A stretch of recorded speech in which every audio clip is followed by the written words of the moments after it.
Bueno, Esta es la edición en galego, que es muy bonita. Óyeseme. Qué guapa. Sí. Bueno, voy a ser moi breve porque soy consciente de que non venís a escucharme a mí. En nome del Instituto Asturias 2030 quiero volver a agradeceros la vuestra presencia. Comentavos, bueno, espero que el encuentro que acabamos de tener vos haya resultado tan interesante como me resultó a mí. Y bueno, nada, seguimos ahora mismo con esta segunda mesa, este segundo encuentro. Recuerdo vos que a las 9:30 tenemos la posibilidad de disfrutar de un monólogo de Patricia Sornosa en el Manglar. La entrada es libre y convido vos a todos a que paséis por allí y echéis unas risas y seguramente deprendáis también bastante con ella. Recuerdo vos que mañana seguimos en la segunda jornada de estos encuentros a partir de las 6 de la tarde con un encuentro que tiene el sugerente título de la Asturias... No. Literal, un estado del bienestar verde y feminista. Mañana tenemos encuentro a las 6 y a las 7:30. Y bueno, sin más, quería comentaros también que precisamente para poder ponernos en contacto con vosotros y poder trasladaros pues las actividades que desde el Instituto estamos intentando llevar a cabo con la mayor presencia posible, pues vamos a pasaros un listado donde podéis apuntar el correo electrónico y demás para poder manteneros informados pues, de las actividades que hacemos y que además que nos parecen que este tipo de encuentros, este tipo de meses, pues que son absolutamente fundamentales, ¿no? Para fomentar ese pensamiento crítico que no canso de repetir y una de las principales funciones que tiene este instituto. Y sin más, voy a desearos con dos personas que seguramente no necesiten presentación para vosotros, que son Manuel Rivas y Ángel Escaso, ¿no? Y sin más, de verdad, encantados de estar aquí y muchas gracias por estar con nosotros.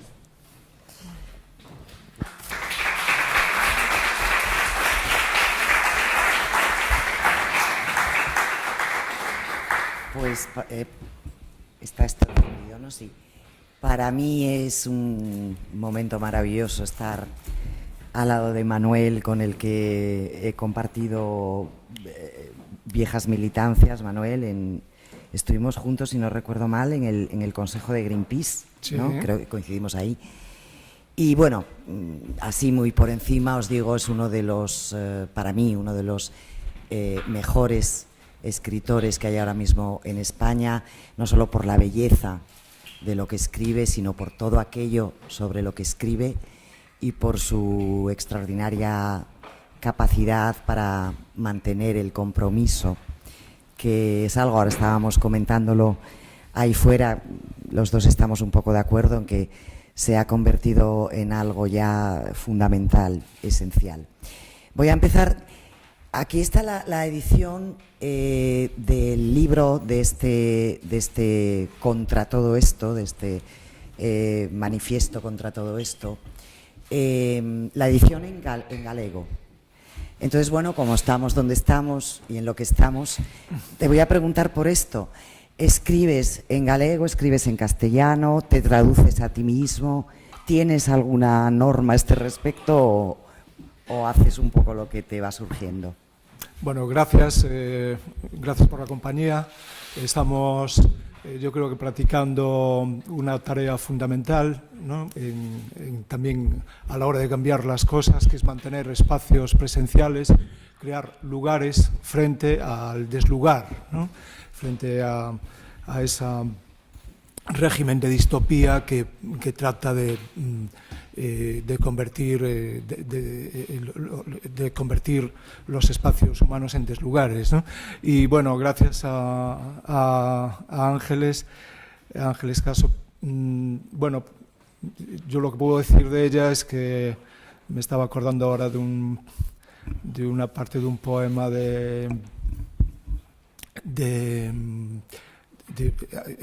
me estaba acordando del poema, pero no me sale el autor.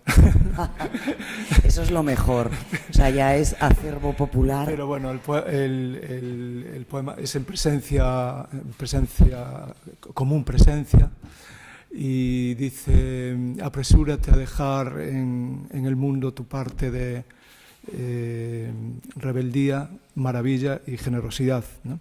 Entonces, pues yo le agradezco a Ángeles su rebeldía, maravilla y generosidad. Ese verso lo citas, no, te lo encuentro yo porque lo he leído esta tarde, lo citas tú aquí, es un poeta francés. Sí, es un poeta francés de surrealista, bueno, René Char, eso es.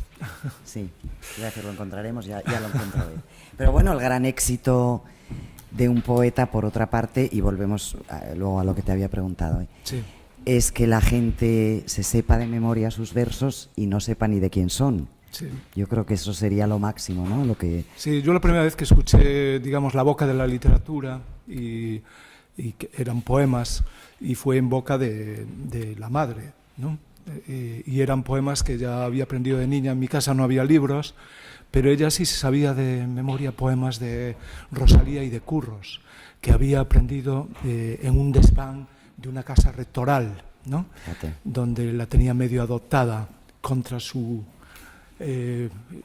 verdadero querer, porque era una familia muy pobre, con muchos hermanos, pero ella justamente estaba muy feliz con muchos hermanos y hermanas, ¿no?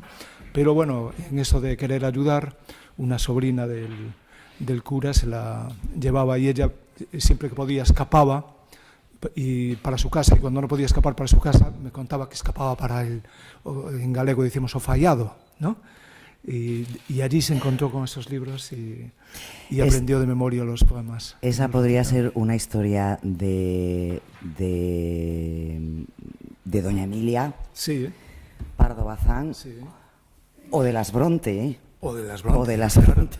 Sí, hay muchos hilos, ¿no? Ahí en común, porque aquí en el libro se habla bastante de Emilia Pardo Bazán. A mí me parece que es una de las injusticias históricas, ¿no?, que se han cometido en la cultura y la literatura en este país, y es incluso el desconocimiento que existe sobre su evolución mental, digamos, su evolución... Que es un personaje tan sorprendente, además. Sorprendente. La primera feminista española con ese nombre. Yo creo que incluso es ella, no tengo pruebas definitivas, pero creo que es la primera que utiliza la palabra feminista, que ella la toma del francés. El francés. Y empieza a reivindicarla, ¿no? Yo soy feminista. Sí. Bueno, además escribe ese libro maravilloso que es de conversaciones.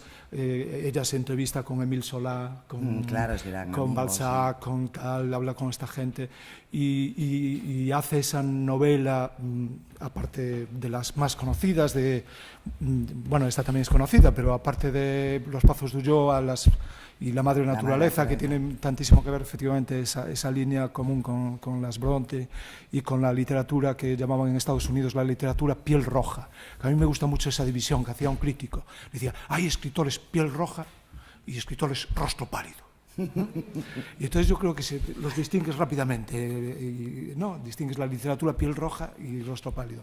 Entonces a ella le atribuyen una fama, digamos, que tendría que ver más con rostro pálido, sí, cuando realmente carlista, es una piel conservadora, roja, ¿no? Pero fue cambiando muchísimo, y escribe esa novela La Tribuna, que es la primera novela sobre una activista social y mujer, con una conciencia feminista, ¿no? Que es Amparo la tribuna, la que llamaban la tribuna. Y es algo extraordinario. Y por cierto, de ella decía, por ejemplo, gente que estas burradas que dice la gente inteligente a veces, ¿no? Porque gente como Unamuno decía lo mejor que tiene doña Emilia, no sé cómo diría, Emilia Pardo Bazán o doña Emilia, es lo que tiene de macho, ¿no? Lo que tiene de marimacho. Y cosas muy graves. Hay una carta que le escribe, juraría que es Valera, no me querría equivocar, Valera, el novelista, le escribe a... no, perdón, Clarín, perdón, y siento que sea Clarín. Clarín le escribe a vaya por Dios, al canario, a Galdós, amante de Emilia Pardo Bazán. Una de las veces que ella intenta entrar en la academia, 3 veces lo intentó, ser elegida miembro de la academia, y le escribe textualmente, y está recogida esa carta en una maravillosa biografía que hay de Eva, no recordará el nombre de la autora, Eva Pérez algo, que es la mejor, bueno, yo creo que la única y la mejor, desde luego, biografía que hay sobre Emilia Pardo Bazán. Y Clarín la llama puta en esa carta, ¿no? Esta puta que se mete en todo y que ahora intenta entrar también en la academia, ¿no? O sea que sobre esta mujer se dijeron cosas horrendas que me sirven para volver al presente. Y además, fíjate, a través de algo que tiene mucho que ver con ella y con la situación política española, por lo menos hasta el viernes, vamos a ver a partir del viernes, que es su Torre de la Quimera y su Pazo de Meirás. Sí. Y esa vergüenza, que es una de las muchas, ¿no?, que nos acompaña en este momento todavía a la ciudadanía española y en particular a la ciudadanía gallega, ¿no? Sí, sí. Y contesto, esta vez voy a contestar la pregunta que me hacías. Bueno, es verdad que estábamos con el galego. Pero decir una cuestión que conecta con el libro, bueno, que se desarrolla en el libro, que es esa idea, la palabra histeria se asoció históricamente a la mujer, ¿no? A la mujer, sobre todo la mujer. Porque viene de útero, además, ¿no? Del histeria, útero. Y la que mostraba, cuando una mujer mostraba desequilibrio, rabia, es decir, cuando se rebelaba, inmediatamente se le estigmatizaba y se le reducía por esa condición de histérica, ¿no? Y creo que lo interesante es, si damos la vuelta y vemos la historia de España en sus momentos más autoritarios, ¿no?, que fueron muchos, realmente se produce, te das cuenta que una posible definición de ese régimen, digamos, de ese estado mental, sería un histerismo masculino. Yo creo que además se vio en estos últimos tiempos, tuvimos abundantes muestras de histerismo masculino, que es un histerismo sobre todo que se manifiesta cuando esa especie de idea propietaria del poder que tienen digamos el macho conservador y otros machos que a veces no, que a veces fingen no ser conservadores, no son conservadores, y efectivamente, y yo creo que es un retrato muy acabado del histerismo masculino. Es decir, el sistema machista cuando ve en peligro su poder se pone muy histérico, ¿no? Muy histérico, y ves esas reacciones, ¿no? Este hombre que repetía por los pasillos según se cuenta, de Moncloa, cuentan los suyos, estos días repetía la frase, iba por el pasillo y decía, no me lo puedo creer. Y entraba en una sala y decía, no me lo puedo creer, todo el mundo mirando para él. Y iba a la toilette y decía, miraba al espejo y decía, es que no me lo puedo creer, ¿no? Y entonces eso, bueno, entonces la cuestión, efectivamente, en el libro hay un apartado, uno de los capítulos, ¿no?, que tienen esta condición. Cada capítulo también podría ser el libro, un formato interesante para él, yo creo que serían las paredes, ¿no? pero necesitaría muchas paredes, bueno, bastantes paredes, tampoco tiene esa condición un poco de graffiti, pero muy literario, ¿no? Yo defiendo este libro como muy literario, ¿no? Y porque es la búsqueda de poner la libertad en el cuerpo de las palabras, ¿no? Y para mí eso es...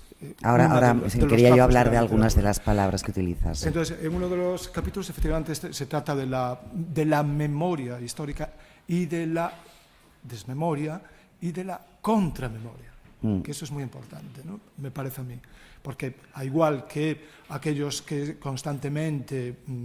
digamos que critican como una especie de obsesión enfermiza lo de memoria histórica y ponen en cuestión el propio concepto y todo esto, realmente lo que se está produciendo, la alternativa es una contramemoria, ¿no? Están generando una contramemoria, ¿no? Y bueno, este capítulo se titula ¿Qué futuro dejaremos a nuestros antepasados? Y entonces este tema que me comentas se trata ahí, ¿no? Porque realmente se trata de la persistencia del expolio, pero es una persistencia asociada a una palabra que se repite mucho en el libro, que es vergüenza. Es decir, uno levanta la nariz del papel, que es lo que pasó para escribir este libro, y ves el panorama y dices, qué vergüenza, ¿no? Vergüenza. La vergüenza es como un principio que te permite, si no sientes vergüenza, no percibes la injusticia. Percibes la injusticia cuando dices, pero esto, qué vergüenza, ¿no? Entonces, que si no sientes vergüenza, seguramente estás en la categoría esa de la población psicópata, ¿no? Con sus distintos grados de psicopatía. Pero si uno no siente vergüenza o una no siente vergüenza ante determinadas cosas, yo creo que se le puede clasificar como psicópata, y me temo que debe de haber muchos, ¿no? Cerca. Claro, y la indiferencia, ¿no? La raíz de la indiferencia, yo creo que es muy importante reflexionar sobre eso, ¿no? Porque hay una idea sobre en la historiografía sobre Auschwitz y los campos de exterminio, sobre el papel que tuvo la indiferencia, ¿no? Yo aquí en uno de los aforismos del libro dice, extraordinaria la precisión histórica de Katy, una superviviente de la trata de mujeres. Decía ella, el oficio más antiguo del mundo no es la prostitución, el oficio más antiguo del mundo es mirar para otro lado, ¿no? Entonces, en la historiografía... Y uno de los más culpables, ¿no? Seguramente, de muchas cosas. En esta visión de por qué, de dónde viene Auschwitz, de dónde vienen los campos, ¿no? Entonces, me impresionó mucho una frase que leí hace poco un historiador judío que decía los caminos que llevan a Auschwitz estaban pavimentados por la indiferencia, ¿no? Y bueno, entonces en el tema este de las Torres de Miras, Emilia soñó ese lugar, además digamos que lo diseñó ella, ¿no? Sí, porque era una especie de fortaleza medieval, una vieja torre, sí, era una vieja torre, y ella la reconstruye para escribir ahí, instalar su biblioteca. No tiene la tipología del Pazo, digamos, ¿no? Era realmente una antigua torre, ella la reconstruye y crea sobre todo ese espacio de la Torre de la Quimera, el Balcón de la Quimera, que era un lugar yo creo que de gozo para ella en todos los sentidos, ¿no? Además, era un lugar de fiesta, organizaba sus fiestas, y era un lugar de creación, y con una vista maravillosa sobre el Eume, las Fragas do Eume, que es el bosque atlántico así más antiguo, y al mismo tiempo yo creo que era un lugar para ella también seguramente de felicidad, ¿no? de felicidad clandestina. Y claro, ver convertido ese lugar, yo pude entrar, lo cuento aquí en el libro, entré el año pasado, digamos camuflado, realmente no era camuflado, porque entraba con un grupo que hay en Coruña asociado, una asociación del Museo de Emilia Pardo Bazán. Entonces entrábamos como personas amantes de la obra de Pardo Bazán, y después de muchísimos trámites, todo problemas, todo tal, finalmente un día se abrió aquella verja y entramos los y las estudiosas de Pardo Bazán. Y lo que nos encontramos allí fue horrible, es decir, el contorno seguía siendo maravilloso, que miraba, pero aparte de no dejarnos acceder a la Torre de la Quimera... Nos dejaron subir. No, de ninguna manera. Solo nos dejaron entrar en el hall. Y el hall es un almacén de trofeos de caza. Sí. Y es algo siniestro completamente. Yo, la verdad es que salí bastante rápido de allí, porque el ver aquellos... aquello era una galería de crímenes, en el fondo, contra la naturaleza, ¿no? Y ver aquellos seres allí, aquellas cabezas y de tal. Y saber que ahora están hay allí, no está todavía bien catalogado, pero a mí una cosa, y resumo así este tema, una cosa, hablando de vergüenza, que me llama mucho la atención, es cómo no hay ningún tipo de iniciativa judicial o tal, sabiendo que allí, por ejemplo, están dos esculturas del Pórtico de la Gloria. De la Catedral de Santiago, ¿no? Que son además Abraham e Isaac. Los pobres, Abraham e Isaac, están allí.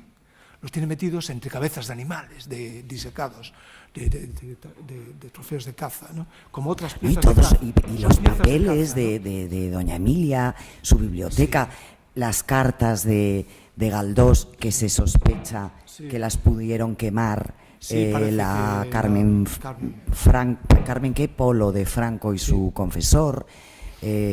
Bueno, y no pasa nada. Y va a seguir sin pasar nada, que es un poco la pregunta constante en este libro, ¿no? ¿Vamos a seguir sin que pase nada? Bueno, yo creo que están pasando cosas, ¿no? Lo que pasa que, bueno, incluso el título de este libro, que es contra todo, este título que puede parecer apocalíptico, ¿no? Contra todo esto, claro. Lo importante aquí es que creo que es un libro muy pensado para hablar, es un libro también en que las palabras, yo viví la excitación, digamos, algo cercano a una cierta rescate de la felicidad, de que las palabras, sientes un momento en que las palabras quieren decir, porque vivimos en tiempos en que la contaminación, hay un proceso muy paralelo entre lo que está ocurriendo con la naturaleza, ¿no? Ese proceso de depredación, de fumigación, de corrosión, de contaminación, ¿no? Y yo creo que es un proceso, ese proceso también lo vive el lenguaje, también lo vive el lenguaje, lo viven las palabras. Y ocurre que las palabras o son secuestradas, sustraído el sentido, o a veces las palabras que están heridas, que están por ahí escondidas, no quieren decir. ¿No? No quieren decir. Entonces, cuando te ocurre... se gastan, se ajan de utilizarlas mal, ¿no? Cuando ves que gente que empieza a llenarse la boca con las grandes palabras, cuanto hemos oído en los últimos tiempos, democracia, constitución, libertad, ¿no? Y a mí me empiezan a dar miedo, es decir, porque claro, se ensucian de una manera las palabras que pierden por completo su significado. Sí, ¿no? Sí. Yo creo que es una cuestión capital, ¿no? Y que la literatura, justamente, una tarea de la literatura sería ser custodiar el sentido de las palabras, que es un trabajo ecológico también, ¿no? Sí.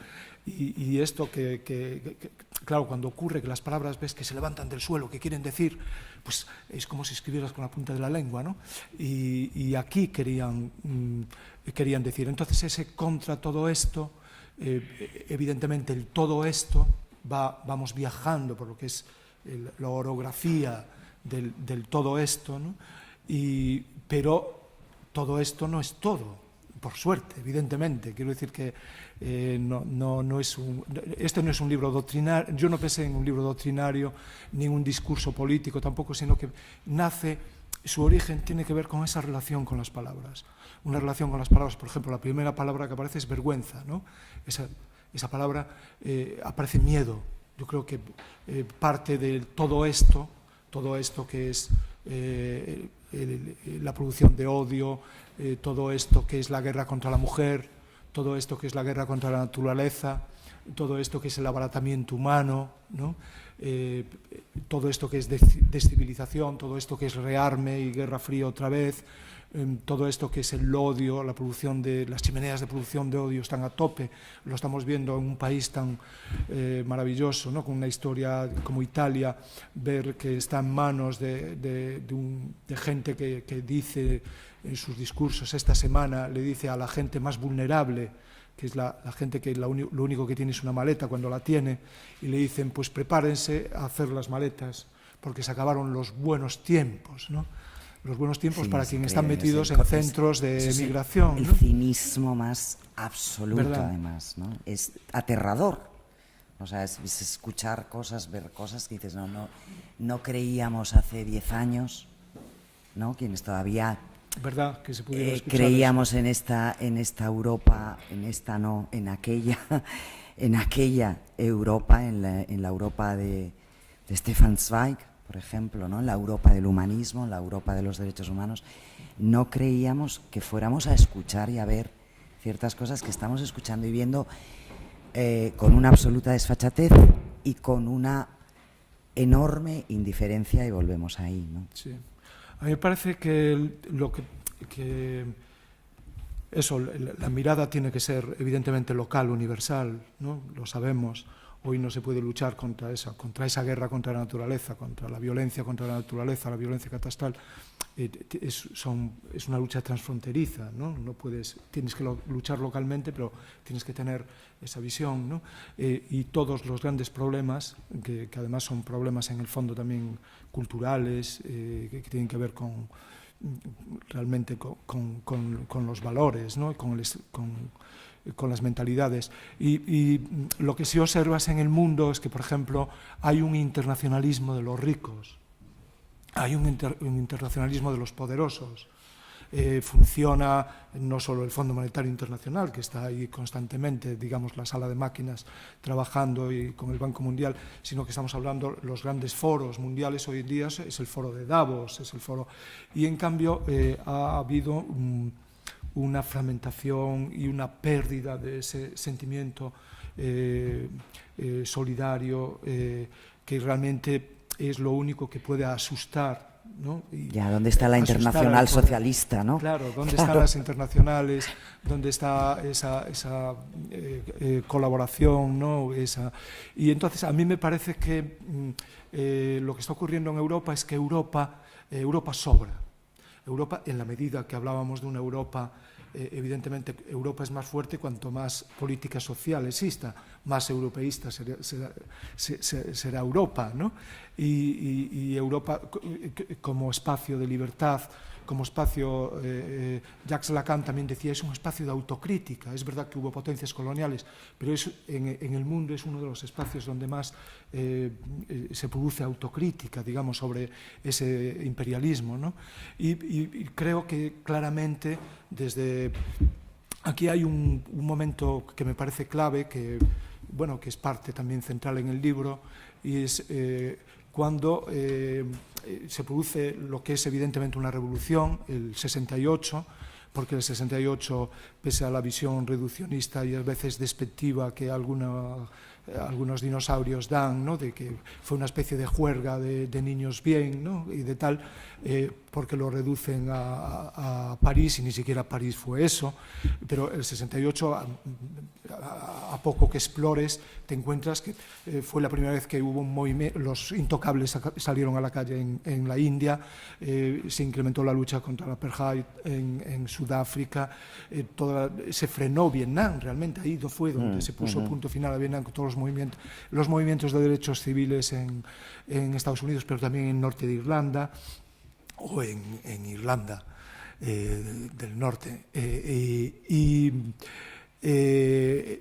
Al mismo tiempo se lucha por la democracia en las calles de Praga y en las calles de Madrid, de Oviedo, de Ferrol, de Barcelona, ¿no? Sí que fue... Conjunción planetaria, total, ¿no?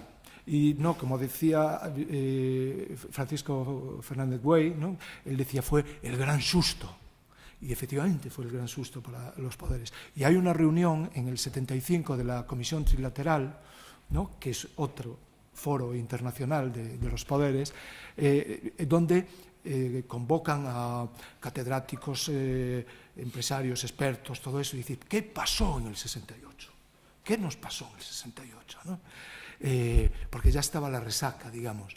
Entonces llegan a una conclusión que es, en el 68 se nos fue de las manos porque hubo un exceso de democracia, ¿no? Y entonces lo dice el dictamen. Entonces yo leyendo esto digo, ya sé lo que es democracia. Es exceso de democracia. Claro. Por fin le encontré una definición a la democracia. ¿Qué es la democracia? Un exceso de democracia, ¿no? Entonces, es evidente que en España necesitamos en estos momentos un exceso de democracia, ¿no? Pero ellos detectaron ese exceso de democracia y yo creo que dijeron, nunca más, ¿no? No vuelve a pasar. Y es cuando empieza, bueno, ya hay precedentes, pero empieza la gran embestida con Thatcher y con Reagan. Y Europa es el objetivo, yo creo que es evidente que es el espacio a batir, porque es una referencia que une democracia con bienestar.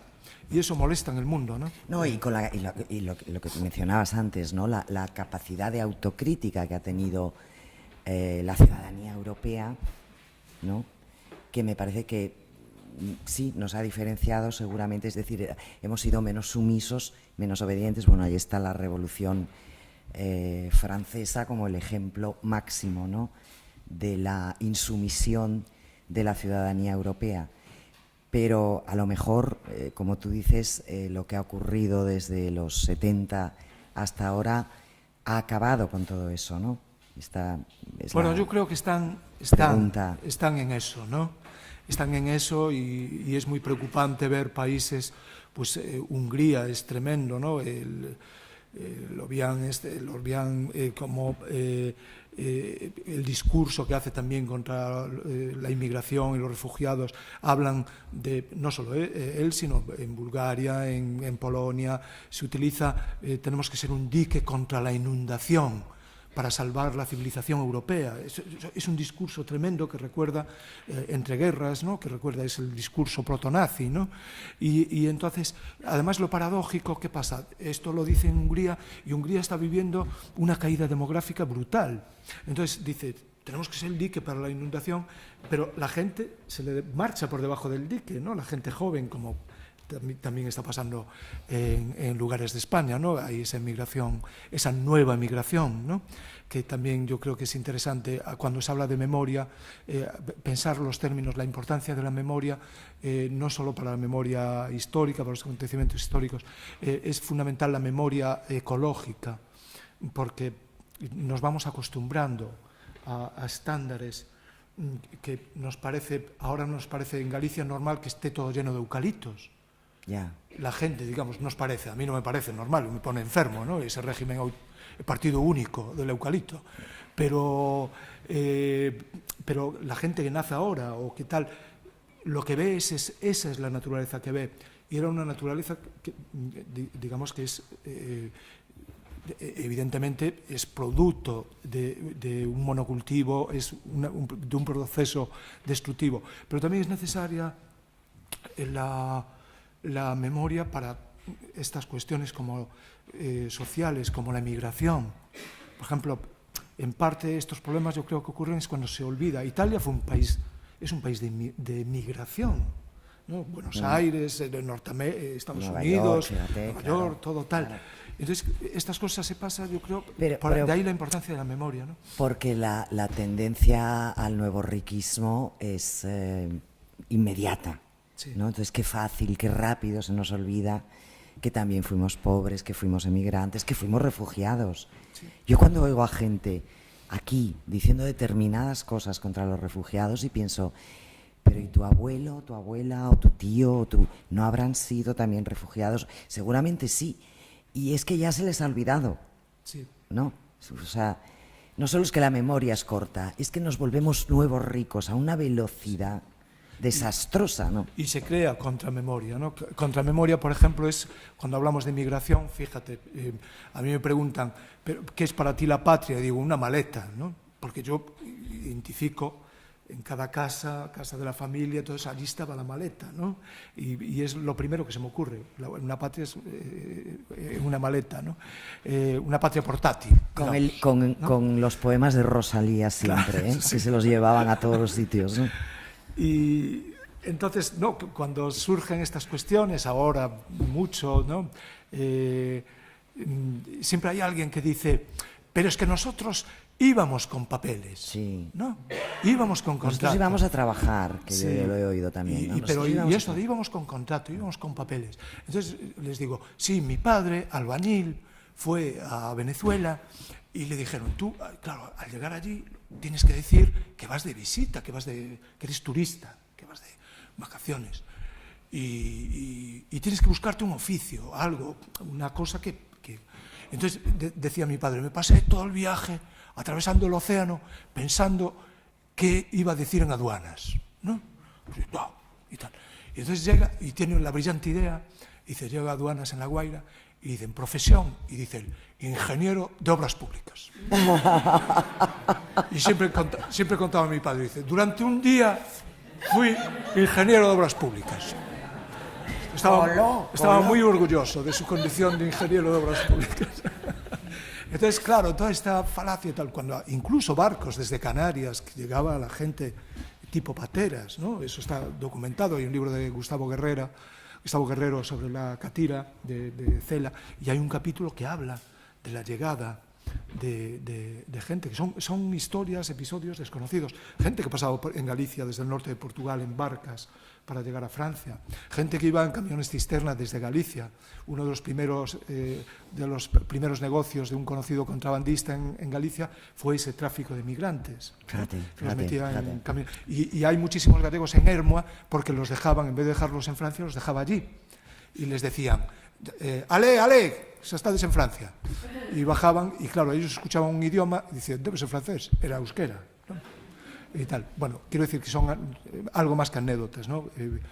Que pasaba, ¿no? Y eso es la importancia. En la contramemoria, por ejemplo, yo cuento aquí la historia de una visita que hice a una exposición que fue a finales del año pasado, y que me llamó la atención.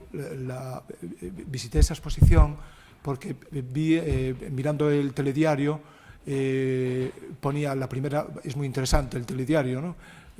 Para analizar, porque ahí todo eso que hablaba Pasolini, que decía el problema contra lo que tiene que luchar la literatura es contra la indiferenciación informativa, y en los telediarios que se están haciendo estos últimos años claramente son un modelo de indiferenciación informativa. Te sale tantos niños muertos en Irak, Operación Triunfo, Masterchef, bueno, la banalidad absoluta, todo mezclado, ¿no? Al mismo nivel, ¿no? Sin buscar crimen pasional, Masterchef, no sé, parece todo un plato caníbal, ¿no? Sí, sí, sí. Y entonces, bueno, yo vi esa primera noticia, la primera noticia con la que abrió un telediario, y dice, se inaugura la exposición Los Reyes. No explicaron cuáles reyes, porque como tenemos dos Boomerang por lo menos, entonces eran los nuevos, ¿no? Entonces inauguraban una exposición que era la exposición histórica más importante de los últimos años, que era dedicada al cardenal Cisneros, espejo de virtudes, por si no lo sabíais, ¿no? Entonces yo me coincidió que pasé por Madrid, estaba cerca de Toledo, fui a Toledo a ver esta exposición, y que ocupaba toda la catedral, muy bonita la catedral, claro, evidentemente, pero ocupaba toda la catedral y el entorno de la catedral, y el frontispicio de esta exposición enorme. Es impactantes. Era existe un común acuerdo, estoy citando de memoria, pero está en el libro, literalmente, digamos, entrecomillado, hay un común acuerdo entre los historiadores en señalar que la época más feliz de la historia de España fue la de los Reyes Católicos. Eso escrito hoy, quiero decir, ahora, ¿no? Y puesto allí y afirmando que es una verdad histórica, ¿no? Y bueno, me quedé así muy impactado. Es un trabajo de contramemoria, evidentemente, y como, por ejemplo, el tema de la expulsión de los judíos, de los sefarditas españoles, prácticamente estaba medio escondida por allí la orden de expulsión, ¿no? Y era como un asunto más, digamos, en ese periodo histórico, y un asunto relativamente menor. Estaba también, casi tenía más protagonismo la historia del niño de la guía, del santo niño de la guía, ¿no? Que fue la primera gran fake news de la historia, ¿no? Bueno, hay muchas, pero esa fue muy fake. Esa es brutal. Muy fake news, porque se inventan el secuestro de un niño cristiano al que los judíos le arrancan el corazón y digamos que hacen un sacrificio con él, y esta gente es apresada, son apresados un grupo de judíos a los que martirizan, torturan y finalmente queman, ¿no? Y todavía existe esa romería, esa capilla. Vas a la web del arzobispado y está allí el Santo Niño de la Guardia, Santo Niño de la Guardia, explicándose toda la historia tal cual, es la fake news. O sea, pero actual, siguen considerando que fue verdad. Sí, ellos te cuentan la misma historia, que fue secuestrado por unos judíos y todo eso, que eso fue lo que utilizado, digamos, con la amplificación de los medios de propaganda que tendrían en su época, fue lo que creó, digamos, un ambiente de hostilidad absoluto que facilitó que unos meses después se produjera medios de propaganda que eran muy potentes, que ahora nos creemos que hemos inventado, bueno, y hemos inventado, ¿no? La tecnología ha puesto a nuestro alcance determinadas cosas, pero bueno, el cartel que se pegaba en la puerta de la iglesia existió siempre, con la información que el poder quería transmitir, y los agentes de los reyes, de los gobernadores, en fin, del poder, que iban recorriendo ciudades y pueblos contando determinadas cosas en las tabernas para que empezasen a correr las historias, también existieron siempre, ¿no? Bueno, era más lento el proceso, pero ya existía, ¿no? No, y toda la estructura del Santo Oficio era una estructura muy eficaz, tremenda, ¿no? Es muy interesante ver la historia de qué fue pasando con el Santo Oficio y cómo está en la base, en el núcleo de lo que será la burocracia absolutista, ¿no? Porque ¿qué pasó con el Santo Oficio? No desapareció de repente. Por cierto, el último ejecutado como tal por el Santo Oficio, por la Inquisición, fue un cuáquero español, Cayetano Ripoll, maestro de valenciano, y que era tan buena persona que era cuáquero. Cuáquero, ¿no? Pacifista. Que los cuáqueros fueron los que lucharon contra la esclavitud, contra tal, y fue la última persona. Acogieron a muchos refugiados españoles en Inglaterra durante la guerra, y participaron en el apoyo, sobre todo en sanidad, porque ellos no querían coger armas.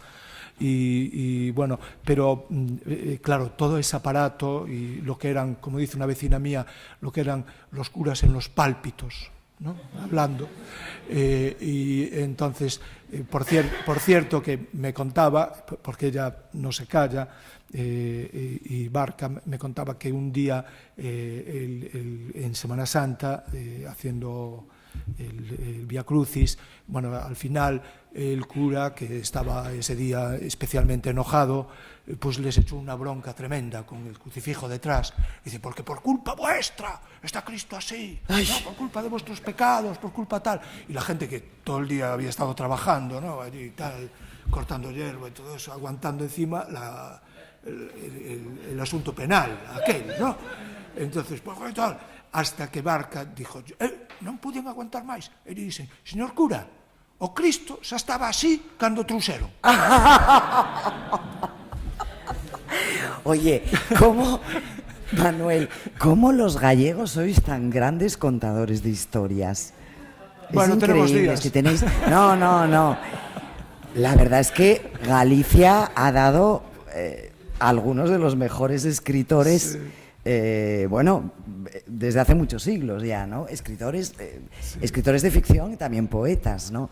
Tenéis una capacidad para el relato extraordinaria, ¿no? Yo creo que es la cultura popular, tiene muchísimo que ver con esto, no solo en Galicia, ¿no? Vemos, bueno, hay un tratado maravilloso de Mijaíl Bajtín, ¿no? Sobre lo que es la literatura de Gargantúa y Pantagruel, y lo que es la literatura, cómo nace de la cultura popular, ese río maravilloso, es el que da lugar al Quijote, el que da lugar a Shakespeare, ¿no? el que da lugar a la literatura picaresca, al Decamerón.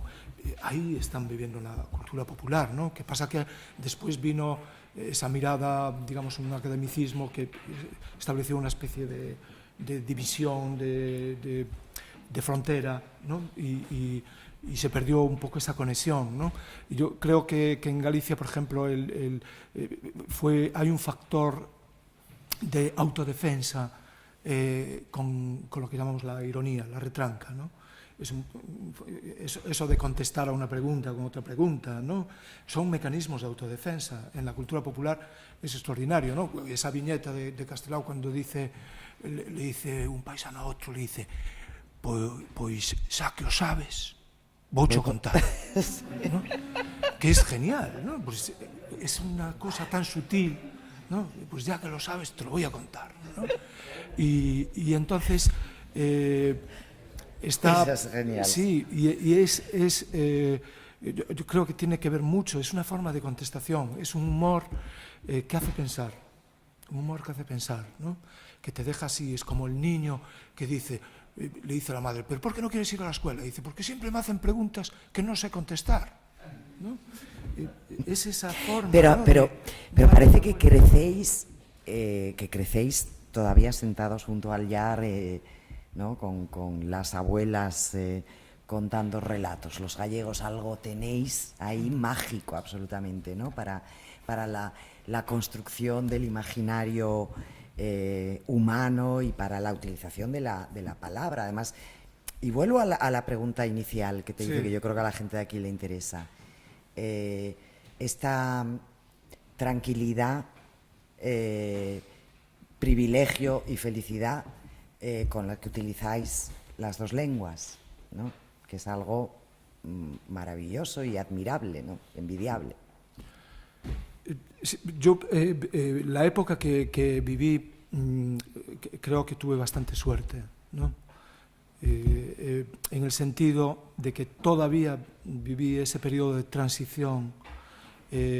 Parte de mi infancia la pasé en esa casa campesina que te hablaba del abuelo campesino Manuel de Corposanto.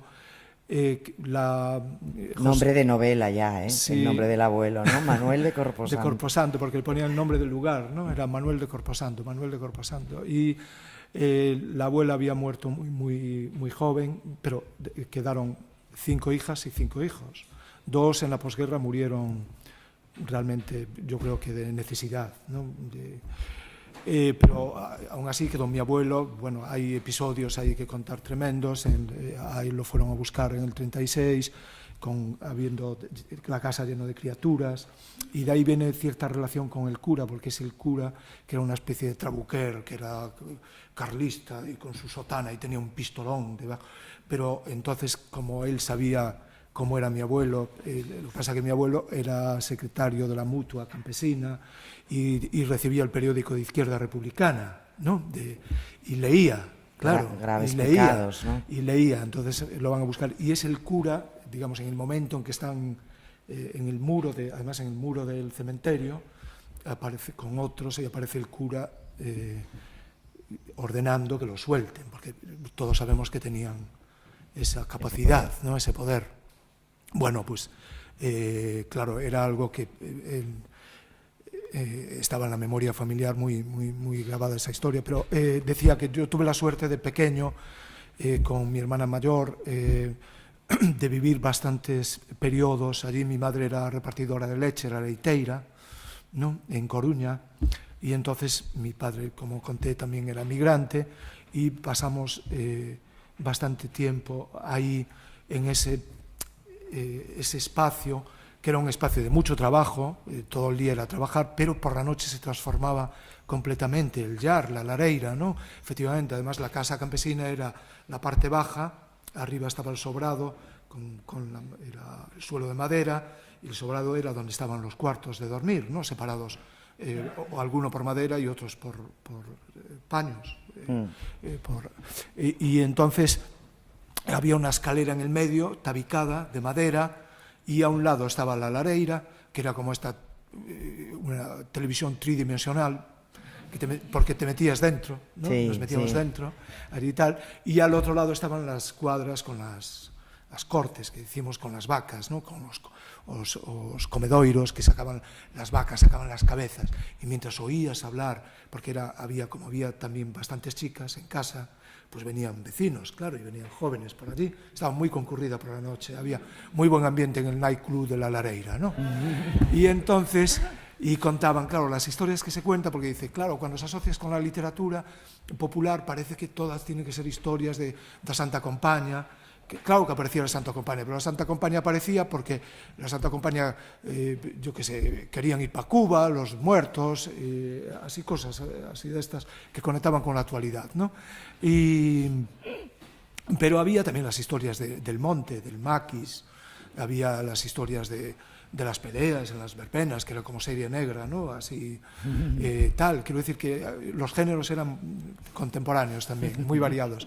Pero una de las cosas que a mí me quedó grabado es que desde la Lareira veías las cabezas de las vacas y el vaho de las vacas, ¿no? Que con la lengua arrastraban así la... ¿Y tú creías que la niebla era el vaho de las bocas de las vacas? Y yo decía, pero claro, porque por la mañana te levantabas, el Corpo Santo estaba en el valle, y estaba todo con una campana de niebla, ¿no? Y yo decía, las vacas, ¿cómo trabajaron por la noche, no? Porque estaba todo cubierto de niebla. Qué capacidad, ¿no? De relatar, de fabular, ¿no? Y bueno, claro, después descubres la boca. Para mí sí que es importante que la boca de la literatura, esto que dices, el tema de la lengua, ¿no? Yo la lengua no la aprendí en la escuela. En la escuela más bien tuvimos vivencias absolutamente surrealistas, ¿no? El primer maestro que tuvimos nos practicaba una especie de logopedia. Él era logopeda sin saberlo, ¿no?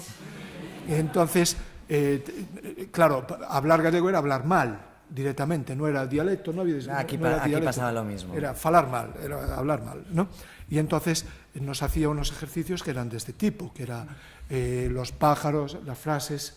Para mí la frase estrella era: los pájaros de Guadalajara tienen la garganta llena de trigo. Y entonces te quedabas impresionado, porque yo desde entonces siempre tuve una curiosidad tremenda por Guadalajara y una vocación por la ornitología total. Cuando me preguntan, si no fueras escritor, porque los niños ahora preguntan mucho, vas a las escuelas, a los institutos, antes no preguntaban nada, estaban todos callados y tal, ¿no? Y ahora te preguntan, oye, ¿a ti te gustan las alcachofas? Te preguntan de todo, ¿no? Y tienes que estar a la altura, ¿no?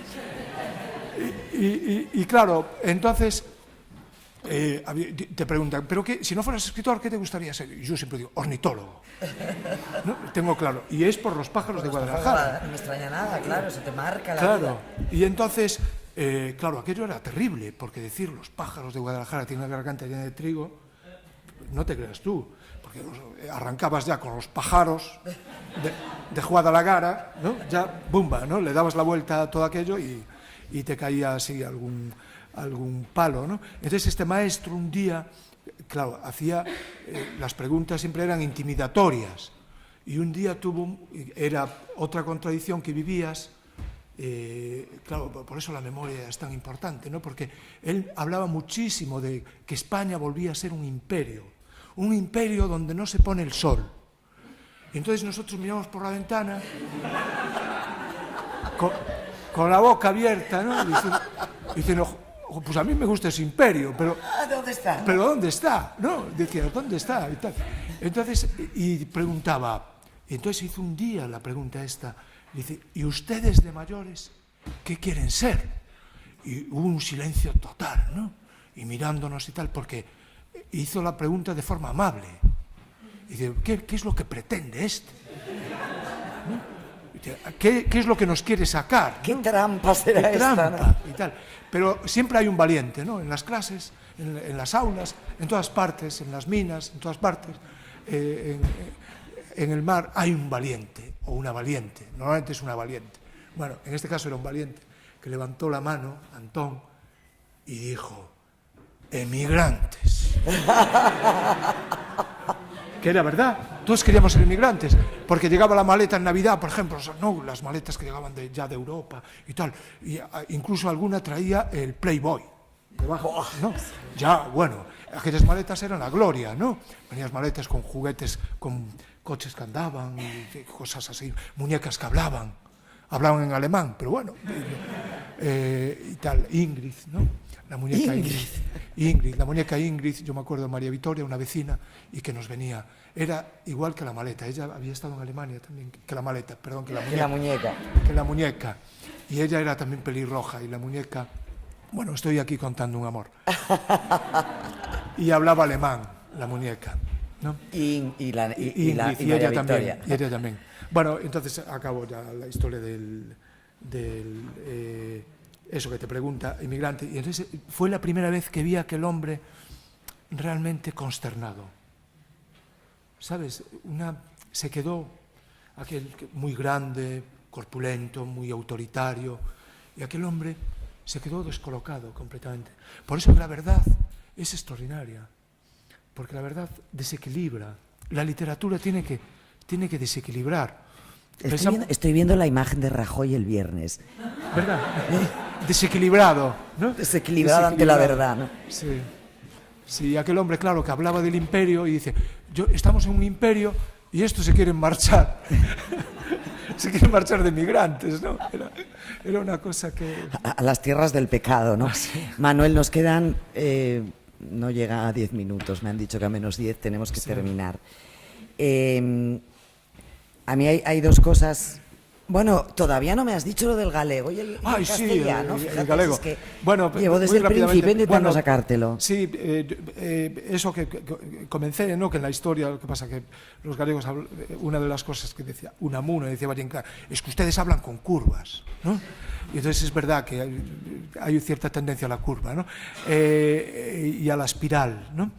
Pero en la escuela yo no aprendí gallego, no aprendí tampoco, cuando fui a la universidad fui a Madrid porque no había periodismo en Galicia, a estudiar ciencia de la información. Yo por suerte tenía un trabajo, por eso pude ir, y mandaba unas crónicas a una sección que se llamaba Estación del Norte, ¿no?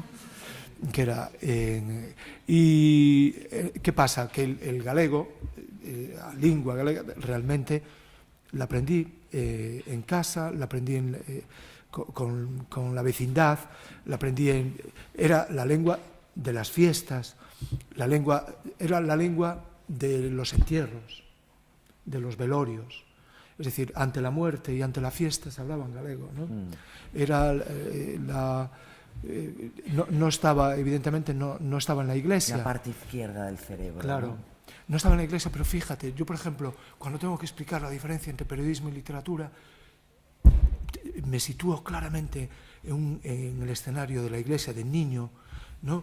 Porque eso también te hace, claro, es el equívoco a veces que tienen los totalitarismos, ¿no? La idea de lo único, porque España era algo único, un caudillo único, una moneda única, una religión única, una lengua única y tal. Y el equívoco es que vas tomando conciencia de que hay algo ahí que está oculto, secreto, prohibido, y inmediatamente, yo por eso, cuando empecé a escribir en galego, empecé a escribir poemas, y yo decía, ¿pero por qué escribo en galego? Porque no era una decisión que fuera a un seminario de sociolingüística, ni que recibiera una directriz política, porque empecé con 12 años a hacer lo que yo llamaba poemas, y me salía en galego. ¿Por qué?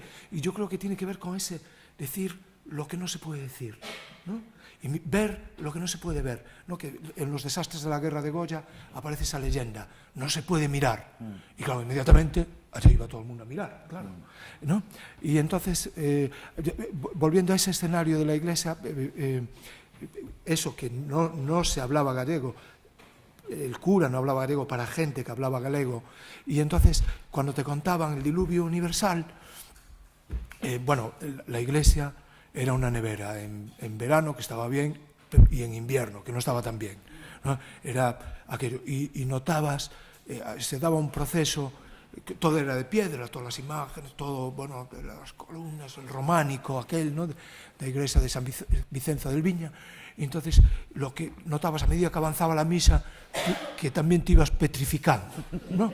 Entonces, cuando llegaba ya la lectura, ¿no?, de los evangelios, ya tenías la piedra, ya llegaba así, estaba por la mitad, ¿no?, más o menos, ¿no?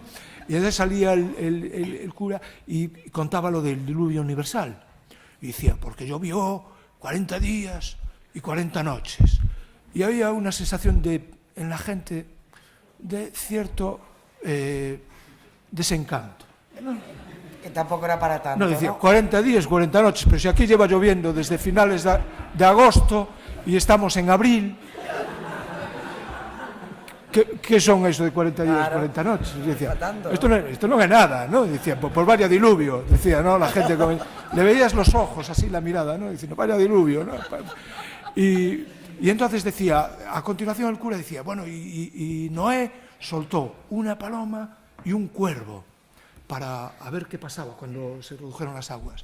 Entonces decía, y volvió la paloma con una rama de olivo. Y a otra cosa.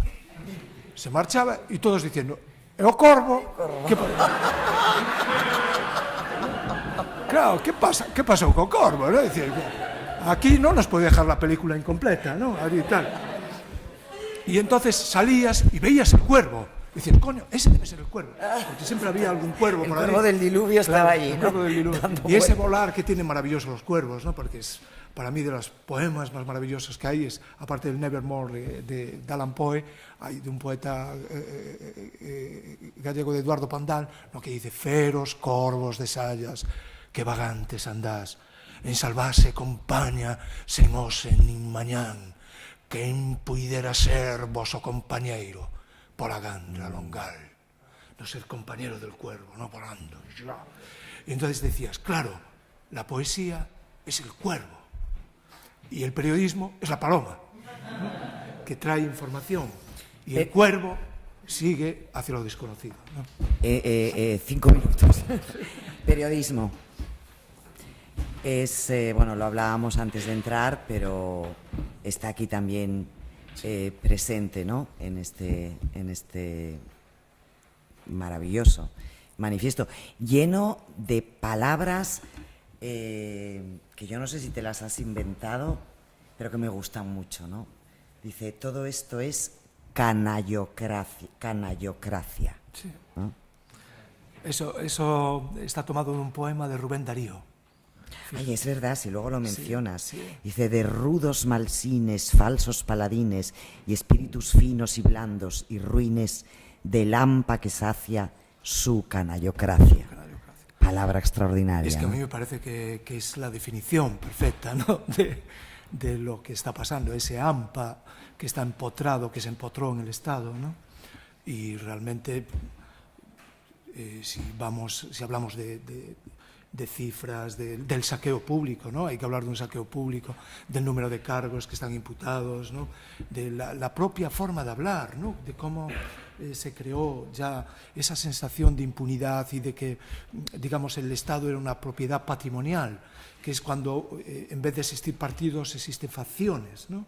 La facción es aquella que tiene un interés particular, ¿no? El partido, en sus orígenes, democrático, es un matiz además que hace un tipo interesantísimo, conservador, Edmund Burke, ¿no?, de origen irlandés y que fue parlamentario inglés y en el Parlamento inglés, y hace ese matiz que me parece extraordinario entre ya entonces, siglo XIX, lo que es facción, lo que es partido democrático, ¿no? Y aquí hemos tenido, el Estado ha estado en manos de una facción, ¿no? Eso, y entonces a mí la definición de cuando vi lo de canallocracia, digo, ya es perfecto, ¿no? Me una palabra que fíjate, Rubén. Sí. Entonces el periodismo, ¿qué ha pasado, qué está pasando, ¿no? Sí. Porque, bueno, supongo que también se ve desde la sociedad civil, ¿no? Pero es una situación complicada, delicada. Antes lo comentábamos tú y yo, ¿no? Hemos estado a punto de tirar la toalla, realmente, ¿no? Bueno, voy a incluirme yo también, Sí. Como otros muchos, ¿no? Hemos estado a punto de tirar la toalla. ¿Qué nos ha pasado, ¿no? ¿Qué nos han hecho? Sí, el capítulo, hay un capítulo específico, después recorre todo el libro esta cuestión, ¿no? Pero uno de los capítulos es viva el periodismo, cabrones, ¿no? Porque como esos títulos, cada capítulo tiene esa vocación de graffiti, pues yo quería salir a la calle pintando viva el periodismo, cabrones, ¿no? Bueno, por una parte tiene que ver con la importancia del periodismo, es evidente en lugares donde aún se da más extremo, ¿no? La canallocracia, vemos la cantidad de muertos que desde en 4 años casi 200 periodistas asesinados en México. México es, ¿no? brutal, sí. Es tremendo, lo cual te hace decir la importancia que tiene el periodismo, ¿no? Sí, eso es lo que un poco te pone de repente delante la imagen que se te olvida, ¿no? De hostia, qué importante es, ¿no? Sí. Que pueden matar a una persona por contar lo que está ocurriendo, ¿no? Efectivamente. Lo que no quieren que se cuente, claro. Y bueno, hay después diferentes intensidades, ¿ves? En todo el mundo, realmente, el periodismo cuando significa un activismo, para mí hay gente, colegas nuestros, que se molestan cuando utilizo esa palabra y se rascan un poco la cabeza, se le pone el pelo de punta, cuando digo que el periodismo tiene que ser un activismo o no es periodismo, ¿no? Pero hablo del activismo, claro, como la palabra activismo aquí se asocia a un trabajo partidista o algo así, pues yo hablo, para mí el activismo es lo contrario de estar inactivo, ¿no? Y lo contrario del silencio, y del silencio selectivo, porque hay también, a veces hay mucha cháchara. En el periodismo hay mucha cháchara, pero en esa cháchara... Silencio hay poco. Silencios, pero después hay un silencio selectivo, es decir, hay cuestiones que no. Entonces, el periodismo, para mí, tiene esa condición de un activismo de la libertad, es un activismo de la palabra en libertad, ¿no? Y por eso es un bien común, es como el agua, es imprescindible, ¿no? Es necesario, y ese bien público. Y creo que la gente es consciente de que el periodismo, cuando detecta que tiene delante un periodismo que se le ofrece como un bien común, ¿no? Para desvelar aquello que está tapado, aquello que no se ve, que no está bien visto, en el doble sentido, ¿no? Porque no está bien visto porque está oculto, o no está bien visto porque resulta incómodo, porque causa, como dice en Portugal, desconforto, ¿no? Molesta, como como una chica con una cresta roja y verde que atraviesa en un momento determinado, pues un lugar solemne, ¿no? Del poder. Pues ese es el periodismo, zoom, no pasando por allí. Y, qué buena imagen. Y claro, y desequilibra y tal. Entonces, el periodismo cumple en una democracia el papel de la polinización, ¿no?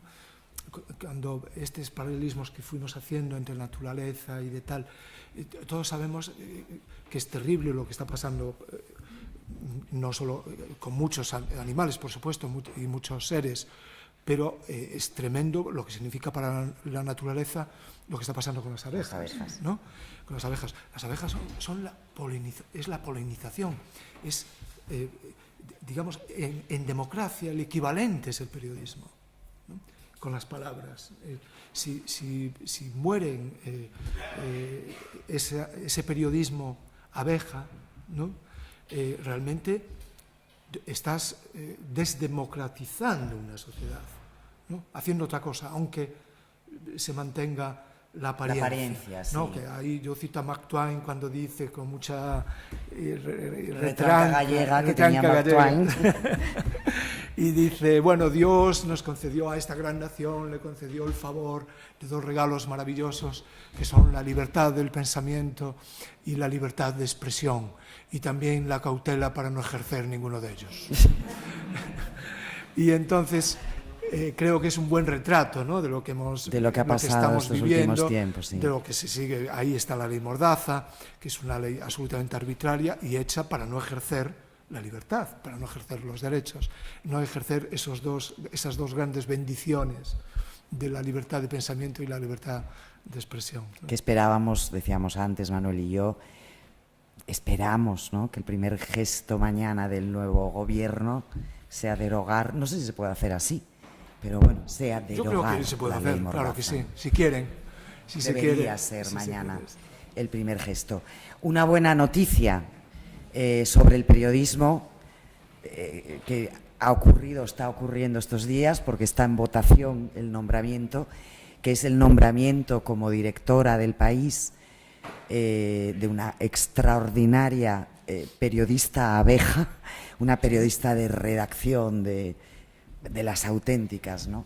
Que es Soledad Gallego Díaz, extraordinaria periodista y además mujer. Y me estoy acordando que ayer, en una comida en Madrid en la que estaba presente un importantísimo académico, no voy a decir su nombre por no desprestigiarle, académico de nuestra lengua castellana, empezó a hacer un canto al feminismo de la lengua, según él, española, porque muchas de las profesiones más importantes terminan en A. Sí, dijo periodista, congresista, en fin, hizo una lista de unas cuantas, un académico que dices, se le habrá olvidado latín, que debió de estudiar en algún momento, la primera declinación, en fin, la etimología, yo qué sé. Pues hizo este canto ayer, no os digo quién, bueno, da igual. Periodista, mujer, y entonces ya enlazo con el último tema, porque tenemos que ir despidiéndonos, Manuel, que es uno de los temas importantes del libro, ¿no? Todo esto es descivilización, dice Manuel, palabra también extraordinaria. Esto da para un libro solo, la palabra descivilización. Todo esto es retroceso y rearme, todo esto es la producción de miedo para poner en cuarentena derechos y libertades, todo esto es la sustracción de la democracia, todo esto es la producción de grietas de desigualdad, todo esto es el desmantelamiento de los espacios comunes, todo esto es la producción del odio hacia el otro, el diferente, todo esto es el machismo como sistema, todo esto es la guerra contra la naturaleza y la caza de los ecologistas, todo esto es la domesticación intelectual, todo esto es la indiferencia y el cinismo, todo esto es paraísos fiscales, corrupción sistémica, una mezcla de la economía gris y la criminal, todo esto es la creciente mercantilización y burocratización de la enseñanza, todo esto es desmemoria o peor aún, contramemoria. No nos ha dado tiempo a hablar de todo esto, pero sí quiero terminar, bueno, porque además parece también que es el tema o uno de los temas, ¿no?, de los últimos meses y de estos últimos días. La revolución pendiente, ¿no?, del feminismo. Es que realmente, digamos que en cierta ortodoxia que hubo, ¿no?, y a veces que queda un poco oxidada, por suerte, pero siempre se enfocó la cuestión del feminismo como una cuestión sectorial, ¿no? Entonces, de esos temas que había que aplazar, también ha pasado con el ecologismo y tal. Bueno, lo importante es, digamos, sería la toma del poder o tal, siempre, evidentemente, por hombres, ¿no? La toma del poder o la jerarquía, con un papel predominante en la jerarquía, y después ya se arreglará, irá arreglando lo otro. Ahora vemos que realmente lo que es revolución es el feminismo, es hacer, no es una revolución sectorial, es lo que puede cambiar la forma de vida, no solo para evidentemente, las situaciones de desigualdad que vive la mujer, de sobreexplotación, de trata, de esclavitud, yo utilizo la palabra guerra porque en el mundo hay casi al año, ahora, o sin casi, 100.000 feminicidios, ¿no?, al año. Hay en gran parte del mundo la mujer tiene miedo al salir de casa, tiene que tener miedo al salir de casa, pero también tiene que tener miedo a estar en casa, ¿no? Creo que es evidente la toma de... Hay mujeres para las que no hay refugio, ¿no? No hay refugio. No hay un espacio a salvo, ni fuera ni dentro. Efectivamente. Es algo además transversal a todas las religiones. Las religiones actúan, los aparatos eclesiásticos, digamos, para no ofender ninguna creencia, pero los aparatos del poder religioso, todos con alguna pequeña excepción, por ejemplo, cuáqueros y alguna otra iglesia, que es una sociedad donde son máquinas de reproducción de ese sistema machista, ¿no? Yo lo pienso siempre cuando entras en una iglesia, me gusta mucho entrar a las iglesias, ver, ¿no?, y tal, y siempre entras y ves mujeres colocando, limpiando, colocando las flores, poniendo aquello bonito, re lindo, ¿no? Pero después esas mujeres, que normalmente trabajan gratis, ¿no?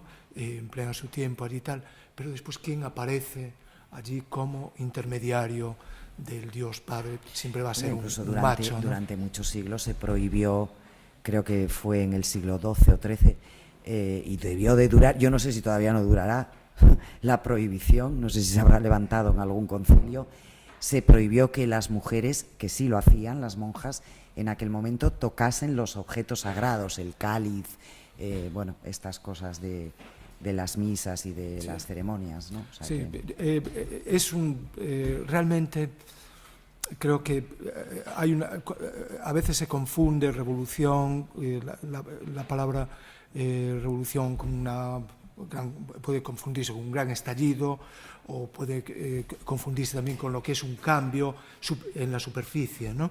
Realmente lo que significa el feminismo, ¿no? que arrastra esa visión milenaria, que a la mujer se le negó el alma, se le negó el voto hasta hace poco, tal, es un cambio para la mujer, es un cambio para toda la sociedad, es un cambio para nosotros.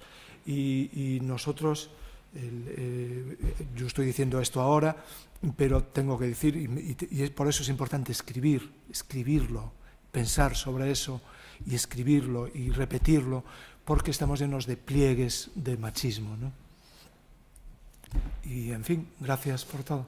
A ti, Manuel.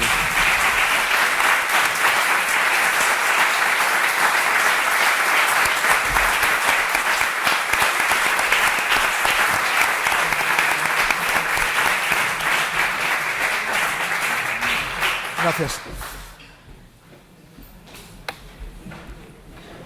Qué capacidad para el relato, de verdad. Bueno, no, estaba... Eso